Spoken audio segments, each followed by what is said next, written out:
علی بھائی نماز محمدی کے پریکٹیکل میں آپ نے ربی جلنی کی جو دعا کی ہے وہ نہیں پڑھی تو کیا پڑھ سکتے ہیں؟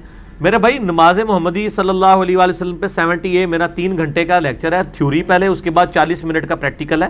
15 منٹ والا جو پریکٹیکل ہے وہ شارٹ ہے، پورا پریکٹیکل 45 منٹ کا ہے. وہ 70A کا ہی آخری پورشن ہے. اس میں میں نے بتایا ہے، بخاری میں حدیث ہے کہ جب نماز میں درود شریف پڑھ چکو تو پھر جو چاہو اپنے رب سے مانگو، تو ساری دعائیں پڑھ سکتے ہیں. البتہ صحیح مسلم میں ایک حدیث ہے کہ طاؤس تابعی جو تھے، جو شخص نماز کے تشہد میں اللہم انی اعوذ بک من عذاب جہنم ومن عذاب القبر ومن فتنۃ المحیا والممات ومن شر فتنۃ المسیح الدجال نہیں پڑھتا تھا نا، تو اس کو کہتے تھے تیری نماز ہی نہیں ہوئی، دوبارہ پڑھ. اور وہ کہتے تھے کہ چونکہ نبی علیہ السلام نے 4 چیزوں کے شر سے بچنے کی دعا مانگنے کا حکم دیا ہے، لہٰذا نماز کے تشہد میں یہ دعا مانگنا ضروری ہے. اور اگر کوئی یہ دعا نہیں مانگتا تھا اس کو کہتا تھا تو نماز ہی دوبارہ پڑھ.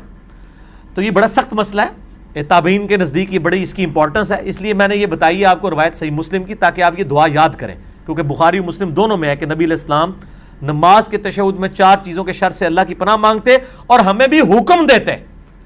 تو اس دعا کا حکم ہے، باقی ساری دعائیں آپشنل ہیں. حکم جس دعا کا ہے وہ ایک ہی ہے، اللہم انی اعوذ بک من عذاب جہنم ومن عذاب القبر ومن فتنۃ المحیا والممات ومن شر فتنۃ المسیح الدجال.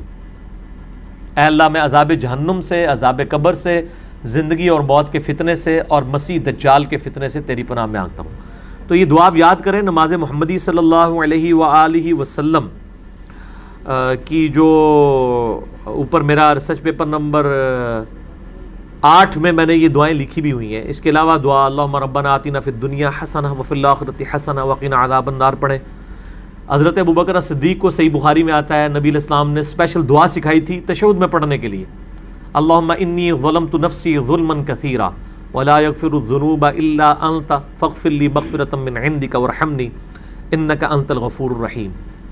اور جتنی دعائیں آپ کو یاد ہیں، دعائیں ماثورہ. دعائیں ماثورہ وہ ان دعاؤں کو کہتے ہیں جو کتاب و سنت کے اندر آئی ہیں. پچھلی دفعہ آپ نے ایک دعا بتائی تھی کہ نماز کے آخر میں جو بخاری شریف میں اس کے بغیر کیا واقعی نماز نہیں ہوتی، جس میں 4 چیزوں سے پناہ مانگی ہے. میں نے اس میں بتایا تھا یہ طاؤس تابعی کا قول ہے. وہ یہ سمجھتے تھے کہ نماز نہیں ہوتی ہے، ہمارے نزدیک تو ہو جاتی ہے. ہمارے نزدیک تو درود شریف جس نے پڑھ لیا اس کی نماز ہوگی، دعا پڑھنا سنت ہے، فرض نہیں ہے. البتہ فقہ حنفی والے کہتے ہیں کہ درود شریف کے بغیر بھی نماز ہو جاتی ہے.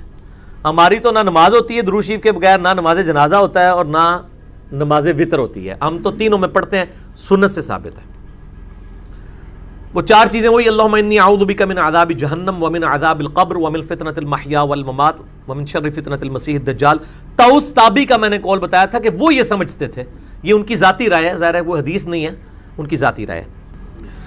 نبی علیہ السلام سے منسوب ہے کہ رکوع اور سجدے میں بہت دعائیں مانگا کرو. بالکل صحیح مسلم میں حدیث ہے کہ سجدے میں تم اپنے رب کے قریب ہوتے ہو، لہٰذا دعا مانگا کرو. کیا مسنون دعاؤں کے علاوہ بھی مانگ سکتے ہیں؟ بالکل مانگ سکتے ہیں. صحیح بخاری میں حدیث ہے، آپ صلی اللہ علیہ وآلہ وسلم نے فرمایا جب تشہد پڑھ چکو اس کے بعد جو چاہو اپنے رب سے مانگو. تشہد میں بھی مانگیں لیکن عربی میں، رکوع اور سجود میں بھی مانگیں لیکن عربی میں.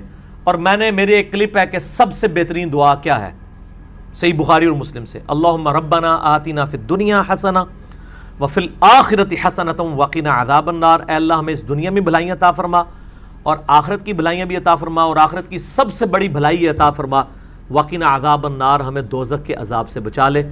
آپ یوٹیوب پہ جا کے لکھیں سب سے بہترین دعا، دی بیسٹ دعا ان عربک، انجینئر محمد علی مرزا. تو میرا تقریباً کوئی 25-30 منٹ کا کلپ ہے اس دعا کی برکات جو بخاری مسلم سے میں نے بتائی ہیں. تو آپ کو اس دعا کی، یہ دعا ساری دعاؤں کو کور کرتی ہے.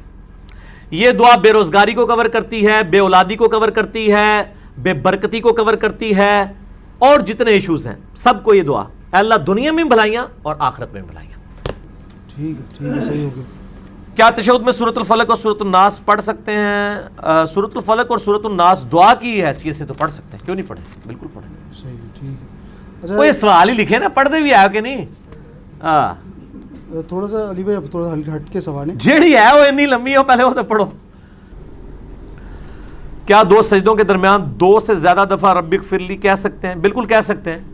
3 دفعہ کہیں 4 دفعہ کہیں کوئی مسئلہ نہیں ہے. اور ایک اور دعا بھی مکحول تابعی سے صحیح سند سے ثابت ہے, ویسے نبی الاسلام سے بھی ہے ابو داؤد ترمذی میں, لیکن روایت کمزور ہے. صحیح روایت مصنف ابن ابی شیبہ میں ہے.